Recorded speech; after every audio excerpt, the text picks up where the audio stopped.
Estamos de volta. Vamos ver se a gente consegue contato agora. Torcendo para que dê certo. Vamos aguardar a galera entrar. Boa noite a todos. Opa, Gabriela já tá na área. Vamos ver se dá certo agora.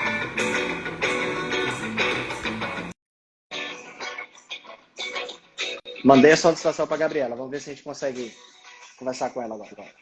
Opa! Meu Deus, que desgraça, Deu Altran! certo! Ai, que sofrimento, gente! Acontece, são coisas da tecnologia. Não, tecnologia, te amo, te odeio. Exatamente. Como é que estão as coisas por aí? Você tá no sul, né? Sim, Porto Alegre. Oh, maravilha. Friozinho. Aham. Ah, eu tô no calor. Muito quente por aqui. Extremo oposto seu. Que Oi, inveja, Altran. Gabriela, primeiro deixa eu te agradecer demais a você ter aceitado o convite, tá? Para mim é uma honra estar podendo conversar com você, discutir algumas coisas interessantes aqui sobre essa questão do diagnóstico por imagem, que eu acho uma área extremamente interessante, porque eu nunca consegui entender nenhuma imagem daquelas, eu acho que entende, eu acho maravilhoso, tá? E para mim é maravilhoso poder conversar um pouquinho com você. Muito obrigado por ter aceitado o convite. Imagina uma honra pra mim. Legal. Me fala um pouquinho, para o pessoal te conhecer um pouco mais, fala um pouquinho da tua formação, como é que você chegou Sim. na medicina, um pouco do teu trabalho. Eu me formei em medicina em 2012.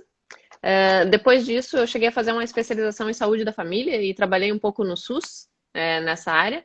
E logo em seguida engatei a residência de radiologia. Eu terminei a residência de radiologia em 2016 e logo na sequência da residência eu fiz uma subespecialização de 2 anos em radiologia abdominal e oncológica, né?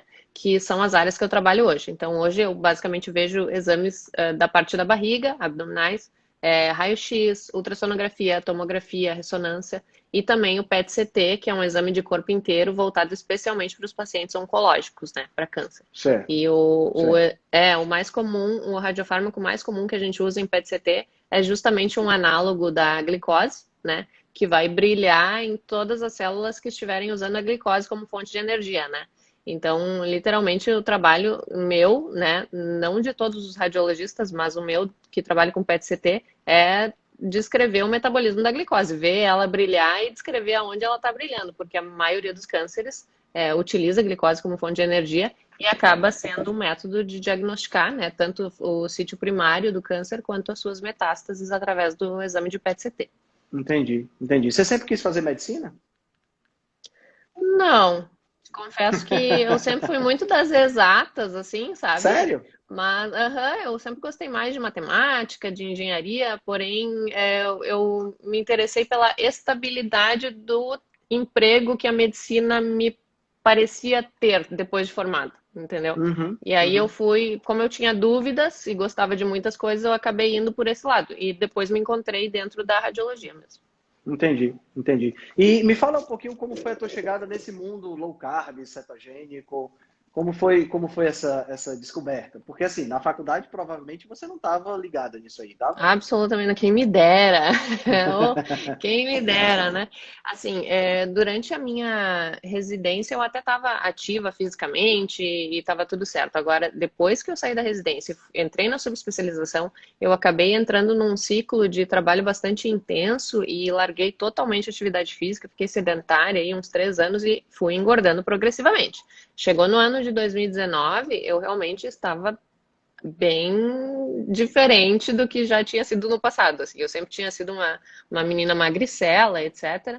E em 2019 eu atingi um sobrepeso. Assim. A minha primeira atitude foi me matricular na academia. Chegou num ponto que eu não Uhum. aguento mais, vou ter que fazer alguma coisa e tal, então agora eu vou entrar na academia. Quando eu entrei na academia, ganhei uma avaliação física e o professor, ao finalizar a avaliação física, ele olhou para mim assim, na boa, assim, né? Tu tá com sobrepeso. Falou sério, assim, né? Na Aí lata. tipo, eu sabia que eu estava, né, ganhando peso e tal, mas assim, estar com sobrepeso, levar essa Também não carimbada precisava ser foi, tão direto, foi um né? pouco forte naquela hora pra mim, assim, né? Eu, meu Deus, tudo isso, né? Então, realmente é sério o negócio, né? Daí, no início eu não gostei, né, do diagnóstico, neguei, né? Tem aquela negação inicial. E aí, no dia seguinte, eu lembro que eu até cheguei no trabalho e comentei com as pessoas, assim, vocês não vão acreditar, o professor da academia falou que eu tava com sobrepeso e tal, e todo mundo me apoiando na minha negação. Imagina, você com sobrepeso, você tão elegante, todo mundo, né? Aham. Engraçado como as pessoas ao teu Você é redor, a tua alta, né? família, sim, eu sou bastante alta, eu tenho quase 1,80 m, né? Certo. E aí, não, mas assim, existe uma cultura de agradar as pessoas, né? De não ofender as pessoas. Então, Uhum. é incrível que quando você chega nesse ponto, a tua família, os teus amigos, muito comumente vão te estimular a não mudar. É Isso vai verdade. acontecer. É curioso isso, né? É curioso. Mas, enfim, alguns dos meus colegas, naquele momento, me falaram, me sugeriram seguir o Souto, começar a acompanhar o Souto, que trabalha no mesmo hospital que a gente trabalha. Ah, que E eu não legal. conhecia, eu não conhecia o Souto. E daí, por indicação deles, pessoas que eu respeito muito, enfim, que eu admiro muito, eu escuto o que eles falam, né? Aí fui atrás do tal do Souto.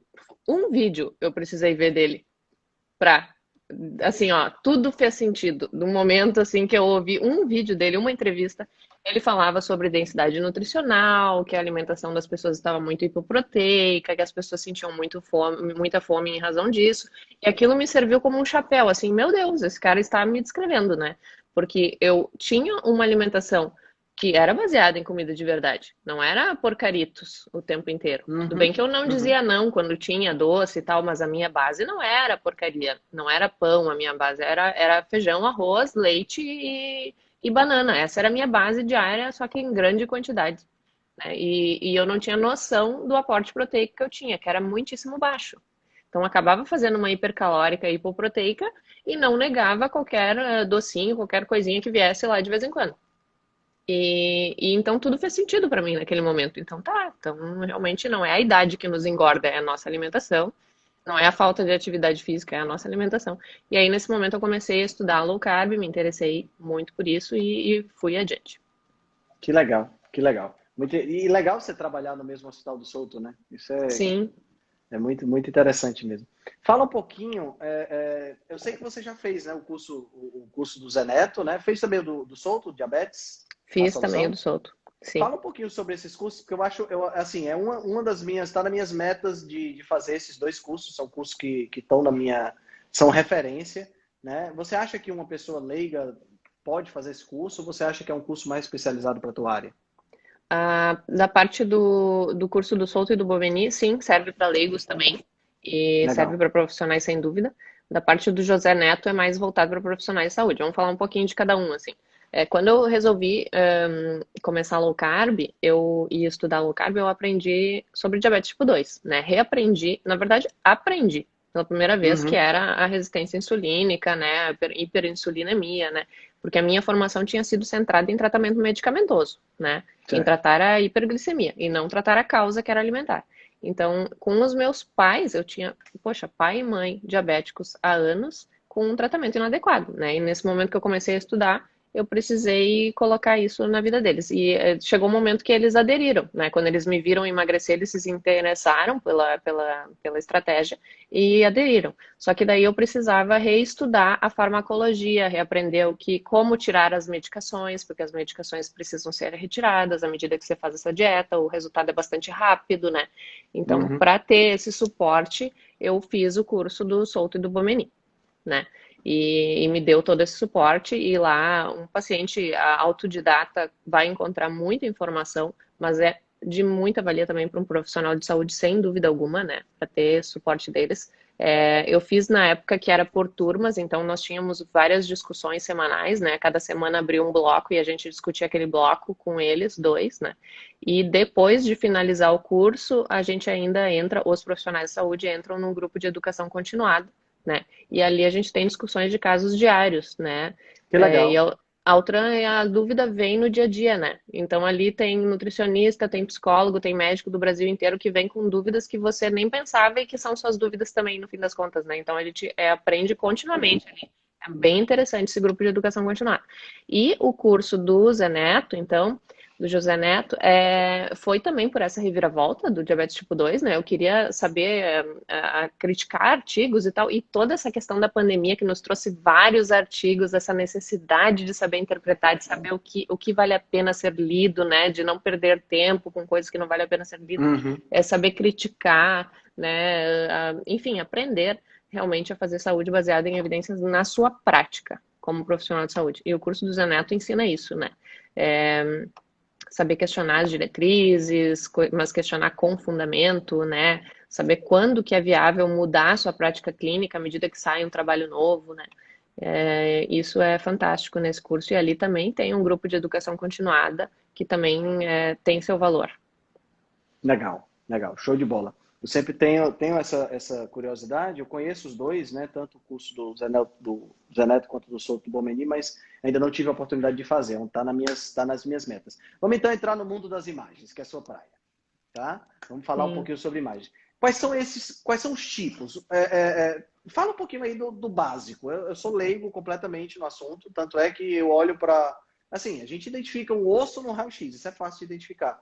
Mas quando já passa aí para um ultrassom, para uma, sabe, são coisas um pouco mais complexas de você identificar. Fala um pouquinho sobre essa questão das imagens, os tipos que existem, para que servem, por exemplo, raio-x serve para isso, tomografia é melhor para esse tipo de caso, exatamente o que é a diferença de cada um. Tá. É uma pergunta bem ampla, né? Mas vamos tentar fazer um panorama geral, né, de imagens e tentar conectar com essas questão de composição corporal, resistência insulínica, né, para Certo, fazer certo. sentido. Raio-X, então, mais útil para doenças ortopédicas mesmo, como tu disse, essa questão de sobrepeso, artrose de joelho, quadril, questão de coluna, tem seu valor ali, né? Não dá tanto detalhes, apesar de ser muito bom um raio-x de tórax, um raio-x de abdômen, uma tomografia computadorizada, por exemplo, vai dar mais detalhes, né? Certo. Outro exame, densitometria de corpo inteiro, o famoso DEXA.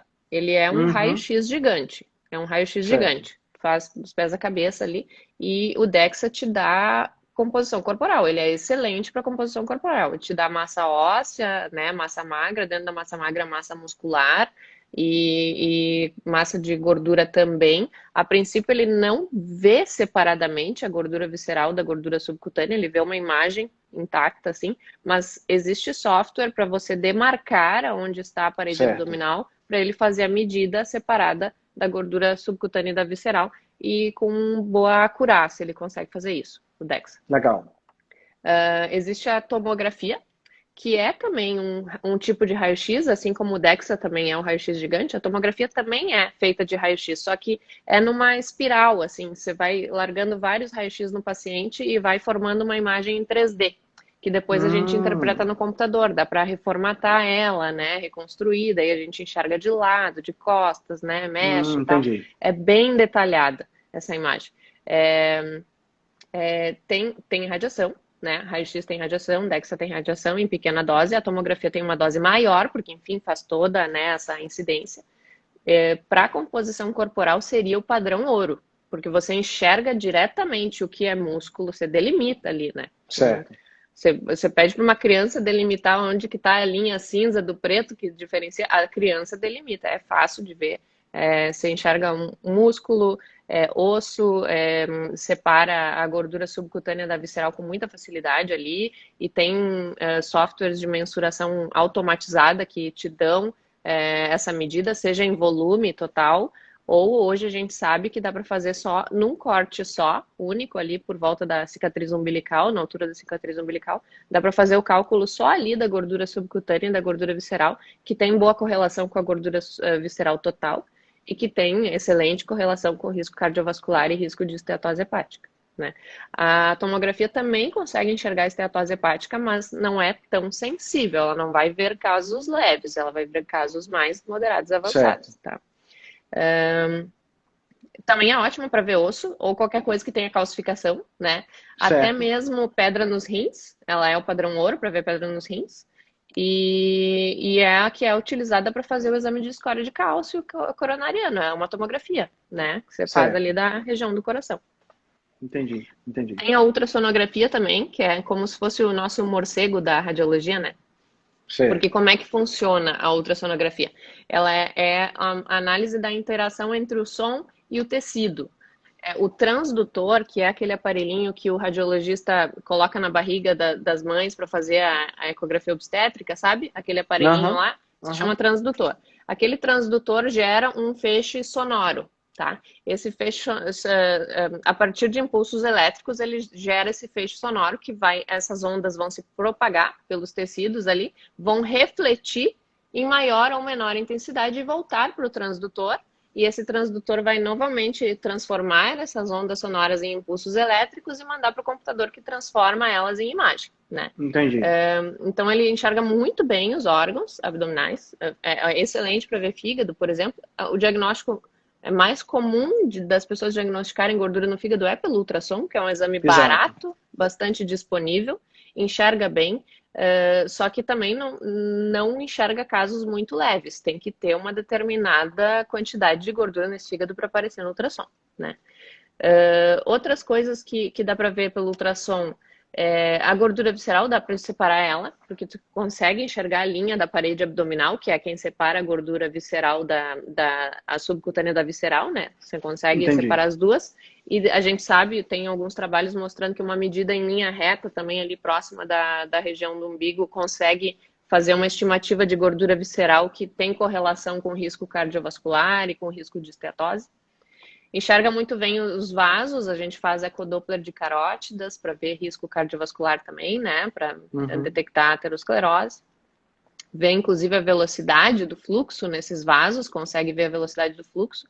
Então, quando a velocidade aumenta de uma hora para outra, significa que estreitou esse vaso, né? Provavelmente por alguma placa, alguma coisa assim, como se fosse um rio que quando você sabe quando o rio aperta as margens, aquela água corre mais rapidamente. Corre mais rápido, sim. É a mesma análise que se faz do fluxo nos vasos, né? Que quando tem alguma estenose, alguma coisa por análise de velocidade, o ultrassom consegue detectar essas coisas e também consegue enxergar as placas. É muito bom nesse sentido também. Tem sua função em músculo esquelético também, para essas questões ortopédicas, sim, tem. Existe a ressonância magnética também. A ressonância magnética é um exame bem complexo. Ela é um ímã gigante, né? Ela é um campo magnético muito elevado. Inclusive, curiosidade aí, quem não sabia disso, né? Procura no Google, quando terminar a live, acidentes com ressonância magnética. Simplesmente coloca isso no Google. Você vai ver cadeiras que foram sugadas para dentro do aparelho, entendeu? Passa alguma coisa ferromagnética próximo à sala, que seja sugado pelo aparelho, aquilo vai que nem uma bala, assim, para dentro do aparelho, porque o campo magnético é muito forte, é um ímã gigante, realmente. E o que acontece? Esse campo elevado eletromagnético faz os nossos prótons de hidrogênio, porque nós temos prótons de hidrogênio, né, na nossa composição, eles que geralmente estão oscilando de maneira, assim, randômica, eles ficam todos apontados, orientados na mesma direção. Como se nós tivéssemos vários mini ímãs internos, né? E por causa desses prótons de hidrogênio, eles ficam alinhados. E daí o que acontece? O aparelho dá pulsos de radiofrequência que tira esses prótons de hidrogênio dessa posição e todos eles voltam. Sabe quando você tem dois ímãs, um de frente para o outro, que você tira um de posição e ele volta, né?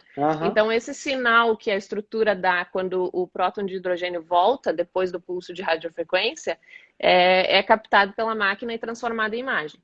E aí você pode dar... o seu gosto por exatas veio daí, não veio não? Física pura. Cara, física da ressonância é a coisa mais difícil que existe. Uma pessoa que trabalha com física e faz física de ressonância é uma pessoa que tem uma inteligência fora do normal. É muito difícil. É dificílimo, mas é muito interessante. Quando você consegue entender alguma coisa, porque é dificílimo, né? Mas assim, você pode dar vários pulsos de radiofrequência diferentes, você pode ter um tempo de aquisição diferente dessas imagens. Então, a ressonância não é um exame, ela é vários exames.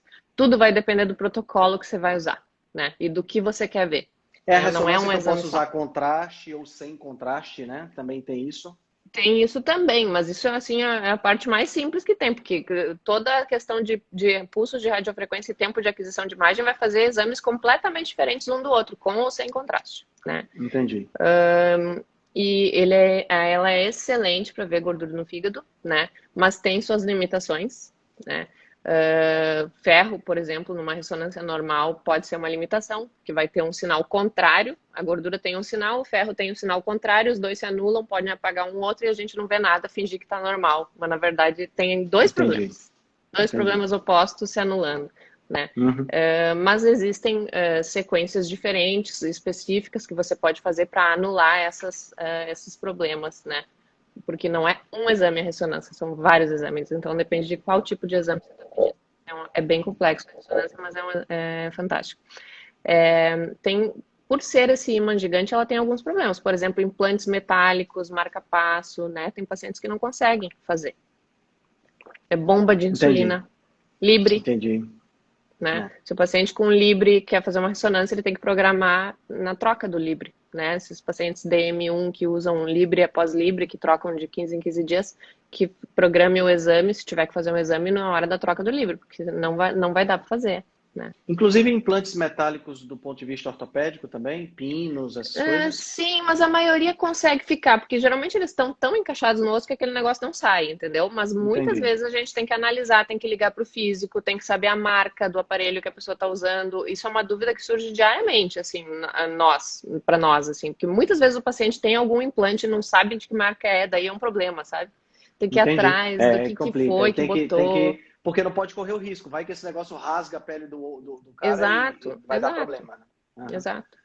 Muito interessante. E falando especificamente sobre essa questão de gordura visceral, Gabriela, por que a gordura visceral é um problema e, assim, por que a subcutânea não é tanto um problema? Né? Como é que é isso aí do ponto de vista patológico mesmo? Então, nós temos o tecido adiposo para armazenar o que a gente tem de excesso de energia, né? Quando a gente tem um excesso de energia na nossa alimentação, a gente acaba armazenando e o nosso tanque expansível é o de gordura. Certo. O tanque de glicogênio é pequeno e não é expansível, né?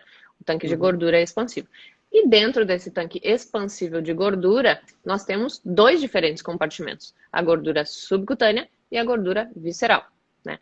A gordura subcutânea, ela deveria ser o lugar para a gente armazenar o excesso de gordura. Ela consegue armazenar esse excesso de gordura de forma menos problemática, né? Só que nem todo mundo consegue armazenar por ali. E tem também a gordura visceral.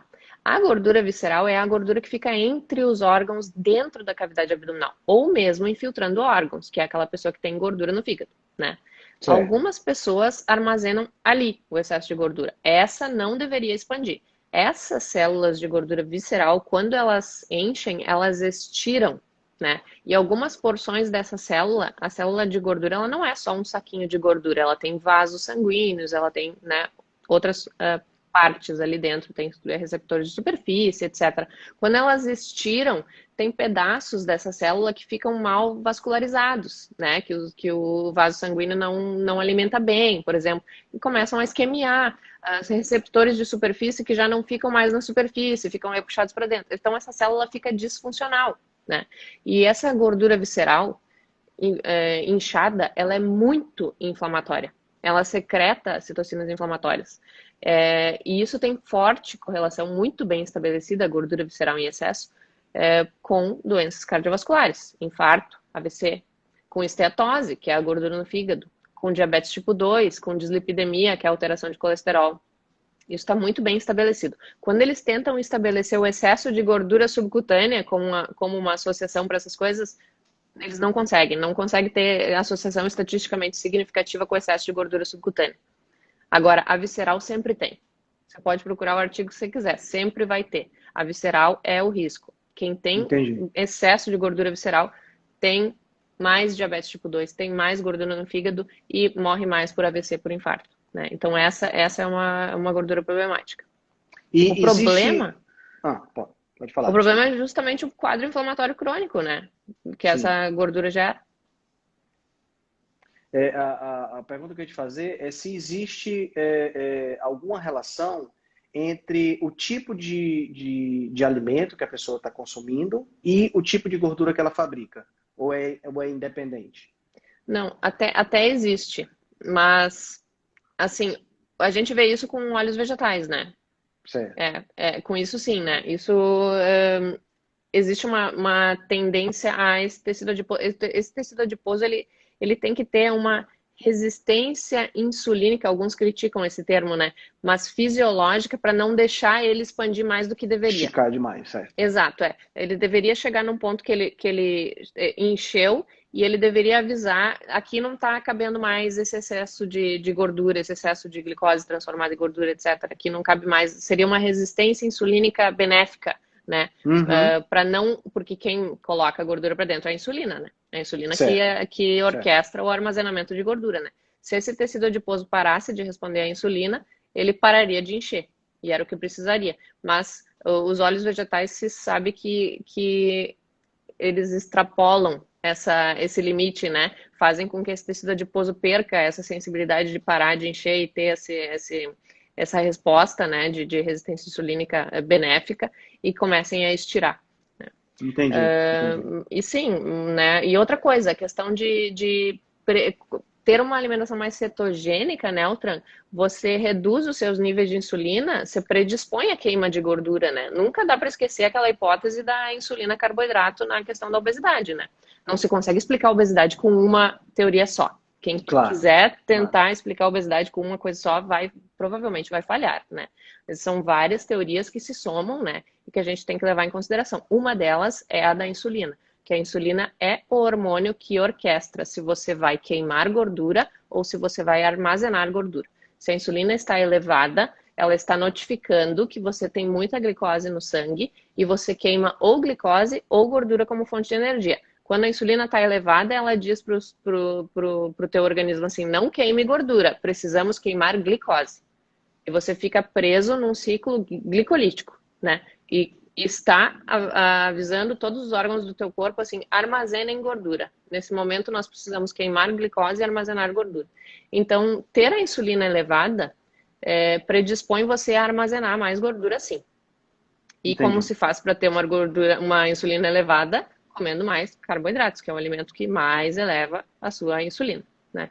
Então, Quer, sim, isso orquestra o armazenamento de gordura, sem dúvida.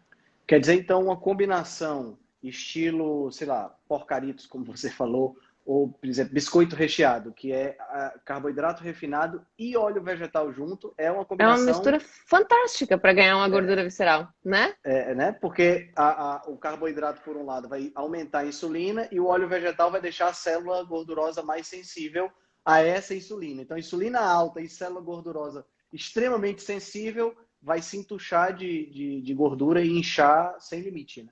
Além de várias outras consequências hormonais que esse tipo de alimento vai ter, porque ele não te dá saciedade nenhuma, você não vai nem ter o limite da saciedade, né?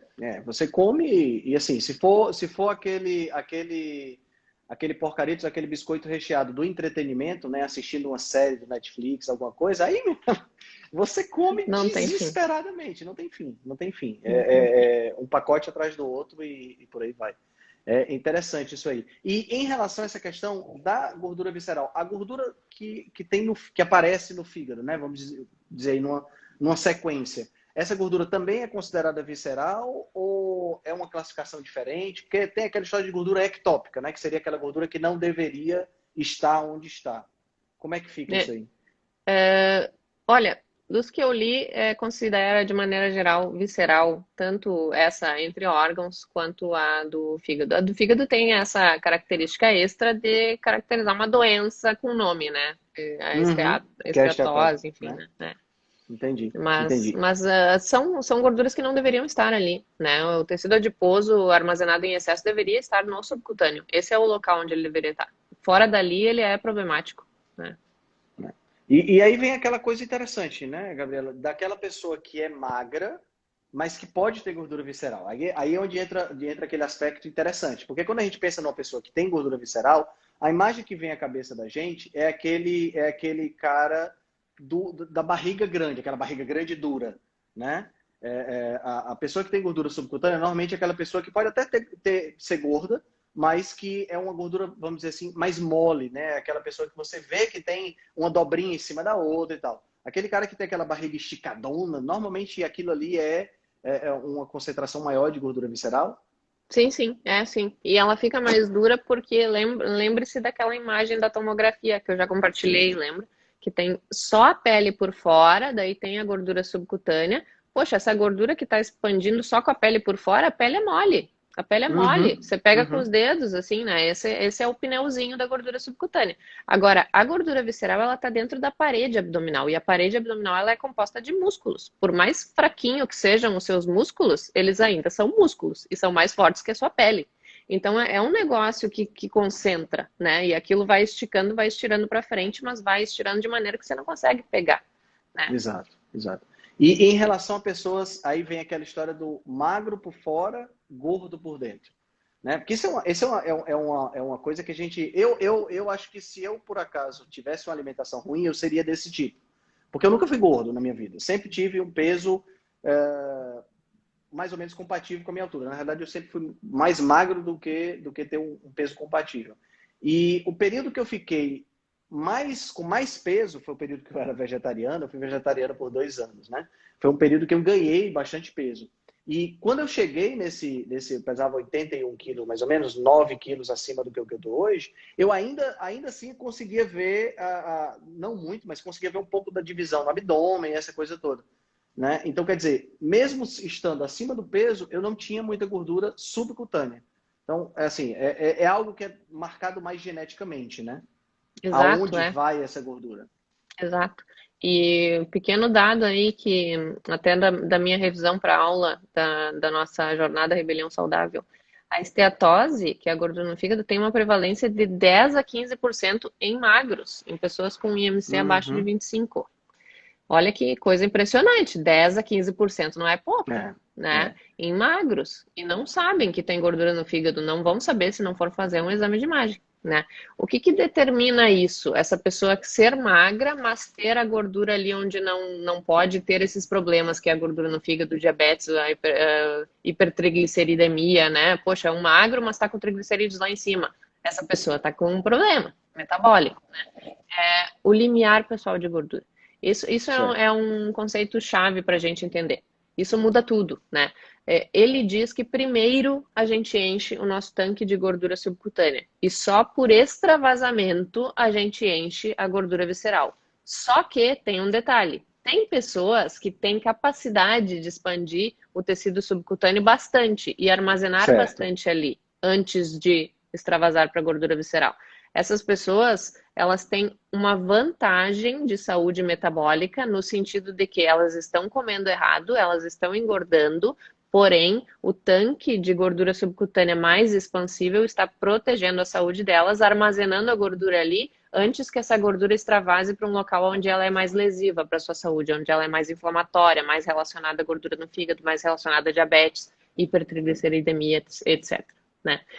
Por outro lado, tem outras pessoas que têm um limiar pessoal de gordura baixo, que não têm Hum, capacidade de expandir o tecido adiposo subcutâneo. Isso é genético, né? É pré-determinado. Essa pessoa, quando ela começa a engordar, ela não engorda no subcutâneo. Ela já está extravasando, ela já já atingiu o seu entendi. limite do tanque subcutâneo, que era pequeno. Seu tanque Uhum. subcutâneo era pequeno e ela já está extravasando, né? Então ela está colhendo os frutos dessa gordura de maneira ruim antes daquele outro colega que está engordando um monte, um monte, um monte, mas ainda está com os exames bons. Simplesmente Entendi. por uma característica genética de limiar pessoal de gordura. Porque a gordura, quando armazenada no tecido adiposo subcutâneo, ela pode ser ruim, ela pode te dar problemas ortopédicos, ela também é um pouco inflamatória, né? Não é legal, mas nem se compara à gordura visceral, porque essa sim, ela já começa a te dar problemas de saúde imediatamente. Esse é o magro que tem o triglicerídeos alto, o HDL baixo, que aparece aí com uma glicose alterada, que já está diabético, meu Deus, né? Esse é o magro que tem isso, é um cara com limiar pessoal de gordura baixo. Entendi, entendi. E isso, no caso, por exemplo, desse magro especificamente, a gente só vai conseguir detectar com o exame de imagem, Sim. né? Não, não tem Ou como exame de ver. sangue, eventualmente algumas enzimas hepáticas podem dar alterada, né? Se tiver com esse Certo. fígado com gordura inflamado, até pode acontecer, já aconteceu. Mas assim, é muito comum no exame de ultrassom, né? E aí o perigo dos homens, né? Porque a gente vê muito mais mulheres fazer ultrassom preventivo, anual, do que Uhum. homens, né? É muito raro você ver um homem. Um homem aparece lá quando tá com um problema, né? Mulher é mais de fazer exames preventivos e tal. Entendi, entendi. Então, aquela história daquele indivíduo que a gente chama aqui no Nordeste magro de ruim, né? Aquele cara que come, come, come e não engorda. Isso não é uma vantagem do ponto de Isso pode vista, ser um perigo, pode né? ser um Isso perigo, pode né? representar um limiar pessoal de gordura baixa. Pode ser que esse cara tenha uma gordura visceral e que a gente não enxergue, né? Porque se realmente a gente consegue acumular um monte de gordura visceral antes de aparecer esteticamente, a pessoa não parece que é gorda e já tá com problemas, né? E como Pode ser, não aumenta peso, ele acha que está tudo bem, né? E se né? Pois panturra de é, massa e toma cerveja, né? vai perdendo massa muscular e ganhando gordura, realmente não aumenta peso mesmo, né? Porque massa É, muscular, quando a gente perde, ela pesa muito mais do que gordura. Você tem que acumular muita gordura para compensar o músculo que você está perdendo, né? exato, exato. Eu tive conversando com uma amiga minha e ela estava mostrando os exames dela, né, por curiosidade, e foi interessante. Ela estava dentro do IMC normal, né, com uma taxa de gordura bem elevada e são dados interessantes. Glicemia normal, glicada normal, mas a insulina dela já estava 32. Ela é bem Nossa. jovem, tem tipo o quê? 30 anos de idade, comparado ao teu 46, né? Então, quer dizer, era uma pessoa que, se continuasse no mesmo ritmo de alimentação, ela com certeza, mais cedo ou mais tarde, ela iria desenvolver um diabetes e muito provavelmente, eu não tive a oportunidade de ver nenhum ultrassom ou qualquer imagem de diagnóstico da região abdominal dela, mas com certeza ali deve ter uma gordura visceral importante, né? É bem provável, né? Bem provável. É o que a gente Pois é, espera. A gente então, ficaria impressionado se não tivesse, né? uhum. Então, assim, é mais interessante do ponto de vista de saúde você ser aquele cara que quando come engorda a olhos vistos do que você ser aquele magro de ruim, né? Porque o Sim. magro de ruim come, engorda, mas sem ser a olhos vistos e acha que está tudo bem e continua aí a fazer o estrago, né? É, acaba sendo um alerta, né? Esse acúmulo de gordura subcutânea, né? Inclusive tem trabalhos, se você for procurar, falando que correlacionando o aumento de gordura do quadril, da região do quadril, que é aquela gordura que geralmente a mulher tem, né? Não é Sim, tão comum em homens, né? Mas essa gordura excessiva no quadril relacionada à proteção cardiovascular.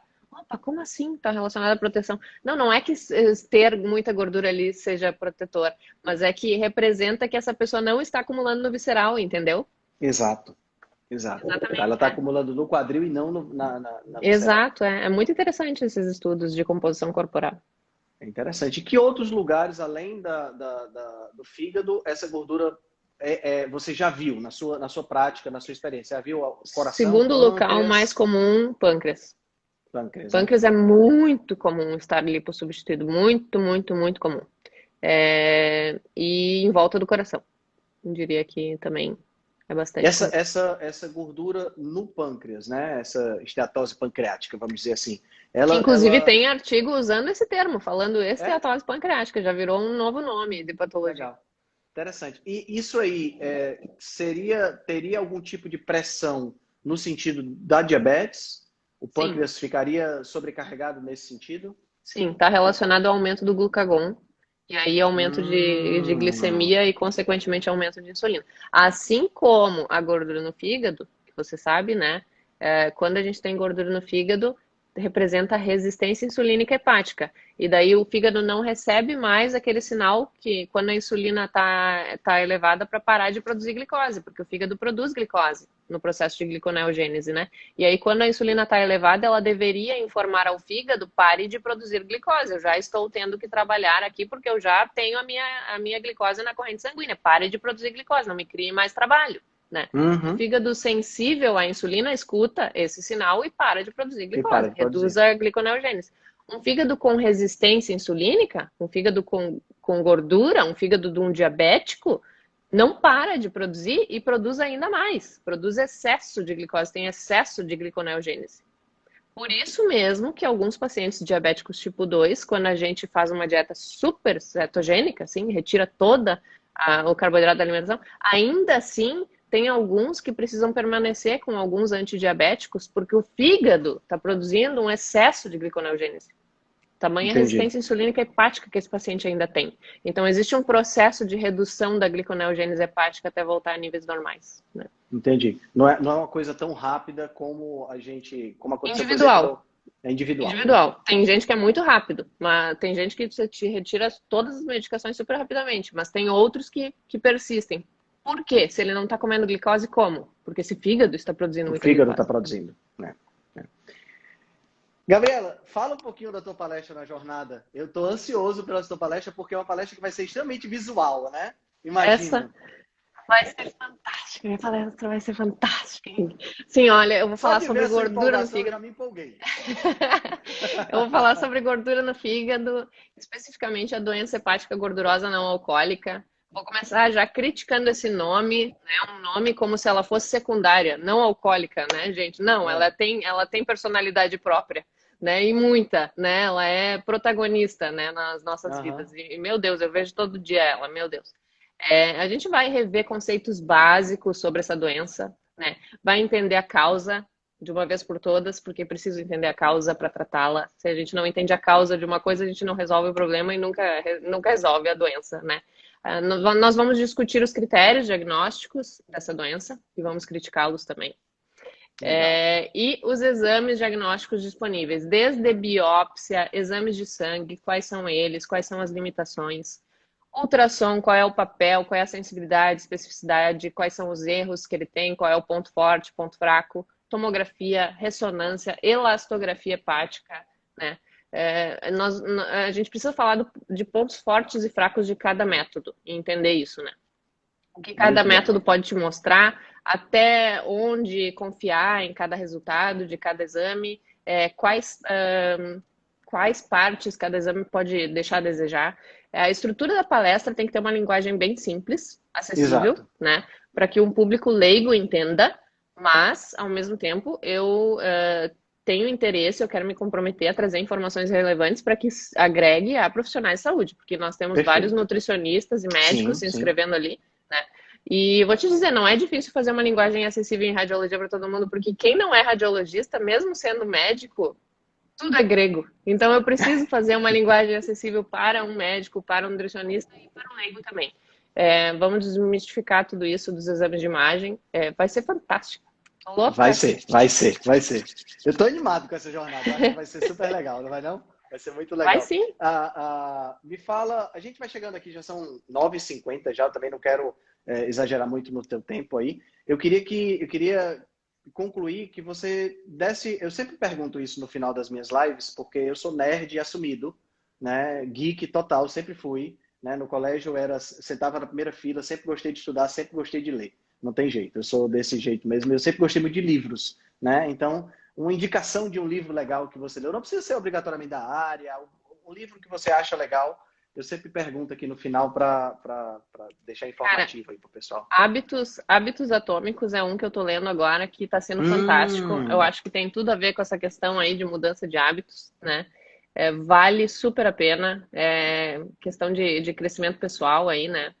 Indico fortemente. Hábitos Legal. Atômicos. Hábitos atômicos, legal, legal, show de bola. Gabriela, eu quero te agradecer demais a tua participação. A gente teve aí problemas técnicos no começo, mas foi super, super, super legal. Você, assim, a empolgação com que você fala do tema é contagiante, tá? Então isso é maravilhoso. Eu acho que isso faz a diferença na hora que você está comunicando, né? Então eu tenho certeza que a sua palestra na jornada vai ser maravilhosa, tá? Então muito obrigado por ter aceitado o convite. Valeu, Henrique. Desculpa a confusão. Meu Ah, que Deus, isso. eu não sei o que aconteceu. Esse Instagram deu instabilidade hoje. Eu juro que eu me esforcei para correr atrás. Mas o Mas mais não importante é importa. que O que deu importa é certo. que deu certo, Isso, exatamente. Muito obrigado pela tua participação. Uma Valeu. boa noite, tá Boa certo? noite. Até mais. Tchau, tchau. Até mais.